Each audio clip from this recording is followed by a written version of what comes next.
তিনি ছিলেন মধ্যম আকৃতির সুঠাম দেহের অধিকারী একটি মানুষ। তার চুলগুলো ছিল ঘাড় পর্যন্ত প্রলম্বিত, হালকা হালকা কোঁকড়ানো। তিনি যখন চুলের ভিতরে তৈল দিয়ে আছড়াতেন মনে হতো মৃদুমন্দ ঢেউ দেখা যায়। তার কপাল ছিল চওড়া, ভ্রুগুলো ছিল জোড়া ভ্রু, ধনুকের মতো বাঁকা।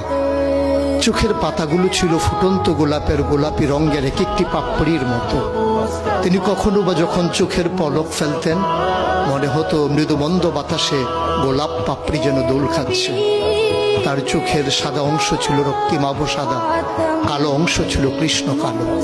তার নাকটা ছিল খাড়া, নাকের ছিদ্রগুলো ছিল ছোট ছোট।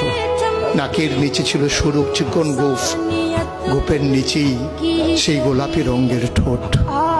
তার ঠোঁটগুলো যখনো কখনো বা মুচকে হাসত, গোটা পৃথিবীর মানুষ অবাক বিস্ময়ে দেখত। গোটা পৃথিবীতে যেন